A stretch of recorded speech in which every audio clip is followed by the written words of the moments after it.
It's been 84 years.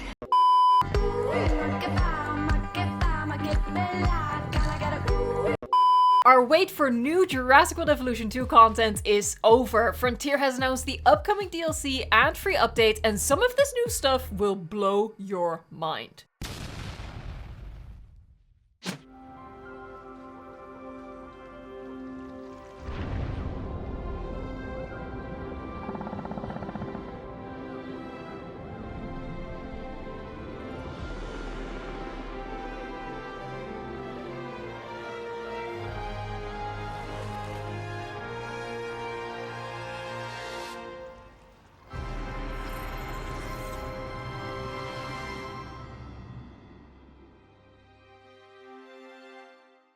Before we dive deeper into the trailer and all of the available information, take a second to subscribe to the channel if you want to stay on top of the news and get tips and tricks and see lots of creative builds. Oh my god, I am so excited that there's finally a reveal. We've been waiting for so long since the Feather DLC, and we got like a little morsel with the Jurassic Park decorative update, but this is really something that we've been waiting for, the meat of it, you know, the fish meat of it. And for those of you who have seen my video from last week with my LAGOON DLC wish list, like the species I want, you'll know that 2 of the species from my wish lists are actually coming into the game. So that's very, very exciting for me. I will address that one of the species that was on my wish list did not come into the game in this pack, and that is the Megalodon. I'm honestly shocked just based on how hugely popular the Megalodon is, and that this would have been the perfect excuse to add it. But with yesterday's video, I definitely jumped the shark. It's a bit of a give and take, really. Yesterday's video was wrong, but interestingly, I did correctly predict that a DLC trailer would drop on August 3rd, and that the DLC itself would launch on August 10th. But let's now dive deeper into this trailer and all of the exciting stuff that's coming to the game. We have 4 new species, which is the Archelon, the Dunkleosteus, the Dunk himself, Shonisaurus, and surprisingly, Nothosaurus. So that is a Camp Cretaceous creature coming into the game in a non-Camp Cretaceous DLC, which I think hints at what they're gonna do with the other missing species from Camp Cretaceous, which is sneak them into the game via unrelated DLCs like this. Just use one of the slots to bring that creature into the game. And I would say that at this point, that means it's confirmed that there's not going to be a second Camp Cretaceous DLC. A lot of people want a Manticore DLC, but the fact that they just used Nothosaurus, one of the missing species that should have been reserved for such a Manticore DLC, has now made it into the game in this Marine Species Pack. So no Manticore DLC. I'm pretty convinced about that. So in the trailer, in order, we see Shonisaurus, which is a very, very popular species that has been requested, and a lot of people figured out based on yesterday's clips that one of the creatures shown was Shonisaurus, and they were very much correct. What really excites me is just how colorful and how patterned it seems to be. That's something that just makes me really, really, really happy. The second species, as discussed, is the Nothosaurus. It kind of seems that is going to be a completely aquatic creature in the sense that it will not be able to come out of the lagoon and into a regular land habitat. But they have figured out a really clever solution for that, which they've shown at the end of the trailer, so we'll talk about more of that there. But here we just see it swimming through the lagoon. The next species is the Dunk. So this is the species that we saw in the clip yesterday, that I and many others mistook for Megalodon in all of our like blindsided hype and excitement, but it was the Dunk instead, and honestly I am not disappointed. Like, if I had to choose between Megalodon and Dunkleosteus, I would have chosen the Dunkleosteus. Of course, I would have loved to see Megalodon in the game, and it's a little sad that, you know, the fact that it's not in this DLC means that it's never gonna come into the game. I mean, this would have been the perfect excuse to add Megalodon, and they didn't go that route. So I think we can cross the Megalodon off our wish list for all of eternity, which is a little sad. I'll totally say that, but I'm not disappointed in this DLC at all. And the fourth species is the Archelon, another one from my personal wish list. Oh my god, I'm smiling from ear to ear. I'm smiling from ear to ear. And what we see next is one of the lagoon improvements that we can look forward to, and that is these like rock islands that we can place in the lagoon that the Archelon will use. Fairly certain that the Nothosaurus will use it. We'll go into the available information after this. And perhaps also we might be seeing interesting animations from the fully aquatic species, maybe snatching Archelon off these rocks. Who knows? So that's the trailer, the Prehistoric Marine Species Pack. Now I'm gonna hop on over to the Jurassic World Evolution 2 website to have a look at the images there and the available information. So after a little bit of an introductory paragraph, we have the Archelon. There's a reason that the Archelon's name means ruler turtle. Thought to have lived in the late Cretaceous period, Archelon remains the largest turtle ever discovered, with giant flippers. Archelon was a fast swimmer, which is bound to make it a breathtaking addition to your guess. I'm really excited to just see this moving about, and if you'll notice, right there in the image, there is an underwater viewing dome.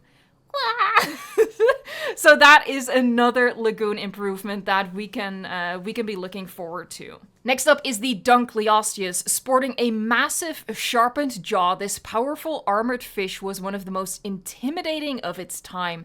This voracious predator could soon be stalking your lagoons for better or worse.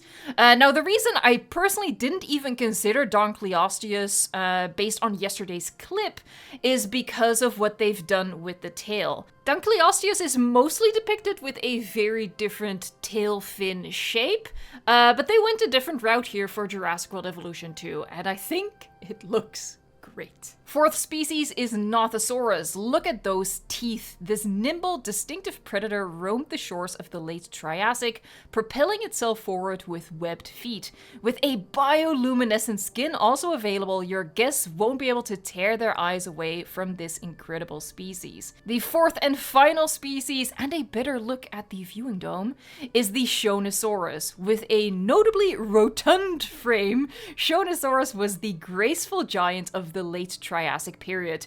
With only a long, skinny snout, the Shonisaurus would rely on its size to fend off would-be predators. Oh my god, look at that pattern. I hadn't even seen this image yet. Wow. That's good. That's beautiful. I'm very, very, very excited. And we've already seen from the trailer that this skin comes in like a really bright blue as well, so whew, I'm so excited. And looking at the viewing dome, I think that in terms of concept, it's the same as the viewing domes that we can currently place on land and in the aviaries, which is, you know, in this concrete cylinder at the center. This would be where it connects to a tunnel to make it accessible via a building that you place outside of the lagoons.